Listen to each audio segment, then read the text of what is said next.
All right, what's going on, everybody? This is Jason Cole with the Patriots Drive podcast. Today, we got some pretty big news, and I think all Patriots fans are a little giddy about this news that came out. But Deebo Samuel, star receiver for the San Francisco 49ers, has officially requested the trade. And for those of you that don't really know the story about it, Deebo Samuel, about a couple weeks ago, started removing all the 49er stuff off of his social media pages. There were a couple of waves and rumors of there being, contentions between the team and him, and maybe not figuring out a contract. About a week ago, they reached a contract out to him. Deebo put a halt to contract talks, and today he finally requested a trade. Some of those trades, some of the reasons for those trades haven't been discussed, but we do know that he has said that he does not want to be that hybrid type of player, taking extra hits. He wants to be a true receiver, number one. He doesn't want to take, 50 extra carries out of the backfield a year and risk his body like that.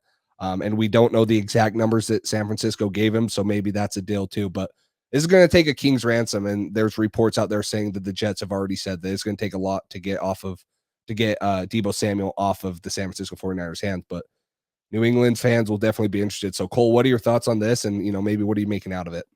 Yeah, I mean, Deebo Samuel is a great receiver, and I think his versatility is something that the Patriots would love to have. It's interesting that he doesn't want to be as much of that hybrid running back receiver anymore, but it makes sense. Long term, career wise, running backs don't last as long as receivers in the league. That's just how it goes. So much wear and tear on the body, especially if you don't have the size and you're not used to playing that running back position. It's tough on your body, and you're not going to stay healthy as long as you want to in this league and extend your career. He had almost 400 rushing yards last year, which is a lot for a wide receiver. That's kind of insane. So him switching more to that wide receiver only position, I wonder if it's about his fit in the Niners system. I wonder if in negotiations, if the Niners said, we'll give you this money if you continue to let us use you like this. But I wonder if he came somewhere else, like say he ended up coming to the Patriots. Maybe the Patriots use him in that wide receiver role mostly, but still use him in gadget plays, like sometimes like Kendrick Bourne sweeps or like stuff like that. So maybe depending on the situation, if he's happy with the contract and with the team, maybe he'll still let them use him in certain creative ways. I don't think he's saying never put me in the backfield again, never use me on a sweep, because he still wants the ball in his hands at the end of the day. But I think he's trying to preserve his career, extend it as long as possible, and just be able to play as long as he possibly can and get the most out of everything. So I don't blame him. I understand where he's coming from. He's going to get a lot of money. I wonder if this dips his value down market wise a little bit, because he's taking a big aspect of what makes him so successful, and he's taking that out of his game a little bit, or at least reducing it. So it's going to be interesting to see what the actual value contract wise for him ends up being, and what the value trade wise is between the team that gets him and the 49ers. Yeah, I 100% agree with you. I think that, you saw him a lot in the playoffs. He was getting tosses. He was getting outside zone run plays. He had 59 total rushing attempts on the year. Like you mentioned, 365 yards, 8 touchdowns. He still had 1,400 receiving yards and was very good, productive yards per catch at 18.2 yards per reception. So the dude's an animal. And I agree with you. I think a lot of teams out there are interested in his versatility. But if a guy like him doesn't want to be used like that, because that's 60 extra, even if you give him 9 fly sweeps a year or something, which, I think we saw Kendrick Bourne have somewhere in that realm of carries last year. That's still 50 extra plays, and playing running back is a lot more wear and tear on your body than playing receiver. Most of the time, you're getting tackled in the open field. You're not having to deal with the big 300 pounders in the box. And I still think Deebo is a top 10 wide receiver one only. Like, take away his versatility. He was great this year, but if you were to just put him at his receiving numbers, 1,400 yards, 6 touchdowns, he's an animal. You get him the ball in space, you get him the ball down the field, he can make people miss, he can run away from guys. He's literally a magician with the ball in his hands. He's very fun to watch. And Patriots fans all know the draft day scenario that went down with N'Keal Harry in 2019, and Deebo Samuel loving his visit here and posting a video saying, "Hey, Bill, I'll see you in a week," or whenever it was. And Patriots fans love this guy, and I think a lot of us did. And it turns out N'Keal Harry makes the bust. Maybe New England goes out and makes this right, but I think that what we're kind of going to get into right here is there's other teams that can give more to the Niners than the Patriots can, and will probably be willing to. Like you mentioned, it's going to take a lot, plus a big payday, almost looking in the Tyreek Hill range, and we just haven't seen Bill Belichick and the Patriots be willing to do that for anyone. Yeah, exactly. That's the tough part. And quick touching on that, his statistics from last year, he had 8 touchdowns rushing and 6 receiving. So he had 8 out of his 14 touchdowns rushing. So that's a big part of his game. I mean, that's over half of his production, touchdown wise, was rushing the ball. So it's going to be interesting to see if that does knock him down, like I said, from that a little below Tyreek Hill range to maybe in between like that ridiculous contract Kirk just got. Maybe he gets similar to what Brandon Cooks just got with the Texans. Maybe gets a little more than that, somewhere between that and Tyreek Hill, which I think Brandon Cooks got 24 a year. I'm not positive about that, but it's gonna be interesting to see what he ends up getting based on not wanting to play his full arsenal of weapons on a daily basis on Sundays. So gonna be interesting. So I think, like you mentioned, there's a bunch of teams that are a lot more ready and willing to trade a lot of assets for a guy like Deebo Samuel. First off, in the division, the Jets. We just saw the Dolphins and the Jets battle it out for Tyreek Hill. The Dolphins won. They gave up more picks. The Jets have a lot of picks. They have, I think, the 4th overall and the 10th. They got a high 2nd round pick. They got plenty of ammo to go get a wide receiver. They have two high second round picks. Yeah. Two high first and 2 high seconds. Yeah. Yeah. So they got a lot of ammo to move up and get a guy. Not to move up, to trade to get a guy. Or if they want to, they could get a guy in the draft as well. So it's kind of a balancing act of, oh, maybe the Jets want to get Garrett Wilson or Drake London at 10, or should we trade one of those and another pick for a guaranteed thing and Deebo Samuel and get Zach Wilson a weapon? So I think the Jets are going to be a heavy contender to do this. They've been actively searching for a wide receiver. They've been involved in every single top receiver on the market, and they've been willing to give up quite a bit. So they got a bunch of assets. I think they're going to use them to try to get Deebo. That's his most likely destination in my eyes. I know the Colts are another interesting one. They need a receiver, and they have quite a decent amount of money. So that's another one to keep an eye on. But I think those are probably the top two. The Chiefs were reportedly not interested. I don't know how much I buy that. Maybe that's true. Maybe it's not.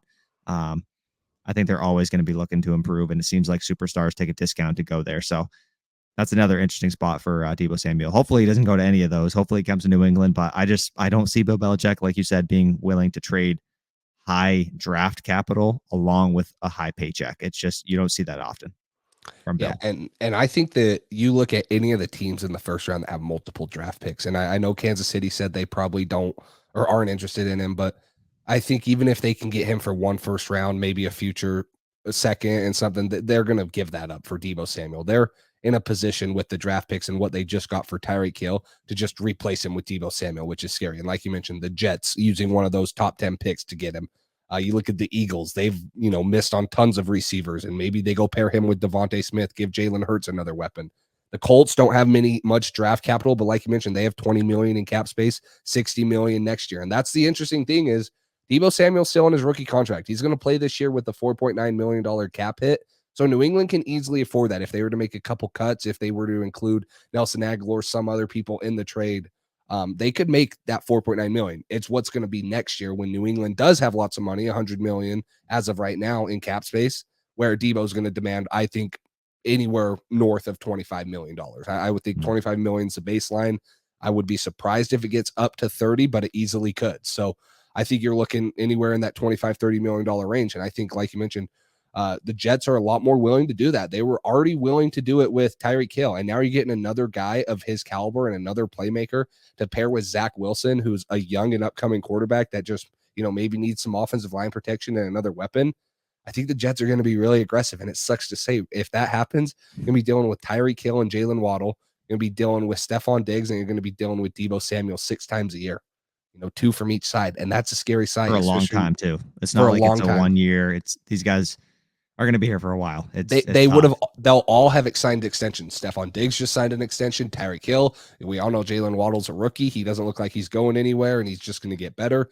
And Deebo Samuel, if he were to get traded, obviously he's going to come with a contract extension. So you're all of a sudden looking at the AFC East. Probably it might already be one of the best divisions for receivers, period. But if you add Deebo Samuel, it's definitely, up there, if not the best. And it's a scary sign with the lack of, cornerback depth New England has. Yeah, that's terrifying. And that just shoots the cornerback need up even higher. And it's already probably number one. They need to already address it. And if the Jets get Deebo too, I mean, this division is no longer the cakewalk AFC East. This is not the NFC East right now. This is a tough division. There's a lot of talented offensive weapons, quarterbacks. It's going to be tough. It's going to be a tough year. And I hope Deebo comes to the Patriots. I don't think it's likely. I wouldn't get my hopes up if I was another Patriots fan watching this video. Don't get your guys' hopes up. It's probably not going to happen. If it happens, great. That'd be awesome. I would love to add a talent like Deebo to this offense. I think he fit in really nicely. You got Devontae Parker, Kendrick Bourne, Nelson Aguilar. I'm sure one of those guys, probably Aguilar, would go if we got Deebo. But I mean, Devontae Parker, Deebo Samuel, Kendrick Bourne, Jacoby Myers, along with the 2 tight ends. That's a really great offense. And then if you fill some positions of need in the draft, like corner and guard and all that stuff, the team would be looking really, really nice. And I think that would, if you could lock him up, that addresses that position of need. We don't have to talk about our number 1 receiver every single year again. We can just leave that out of here and talk about anything else. So I would love to get Deebo. Don't get your hopes up. Probably not going to happen. I, like you said, probably going to even go to the Jets. That'd be if I was a betting man, that's where I'd put my money is on the Jets for him. So going to be interesting. Hopefully he doesn't come here. We already got enough problems at the cornerback position. We already got enough tough receivers to guard. So playing Deebo twice a year would not be ideal. Yeah. And it's going to be interesting to see where he goes. I think that, if New England is one of the teams that's interested, and if they do trade for him now, like you mentioned, there's still holes at cornerback, at linebacker, at guard. And if you go off the Tyreek Hill trade, they give up a first, a second, 2 fourths, and a sixth. And if you take away New England's first and second round pick this year, and you still haven't addressed the cornerback position, the linebacker position, you need interior offensive line. New England already doesn't have very many top 100 draft picks, and now you're taking away pick 21 and pick 54 all of a sudden, if that's the baseline for the trade. And now you're looking, how does New England really improve? I know a lot of Patriots fans want this trade to happen. I think me and you are probably ones that would love this to happen. Most Patriots fans would love this to happen, but realistically, I think that on a scale of 1 to 10, we're probably both giving it a 1 or a 2, and maybe even lower than that. How much we'd want it? It's a 20 out of 10. Everyone wants this as a Patriot fan, but let us know down below what you guys think is the likelihood of Deebo coming to New England and joining the Patriots and making our 2019 NFL draft mistake. Fix it, but let us know. Make sure you like, subscribe, comment, stay up to date. We will be coming live with the draft show on draft night. Assuming New England doesn't trade the picks for Deebo Samuel. In that case, we'll all be happy. But thank you guys so much for all the support, and we'll talk to you later.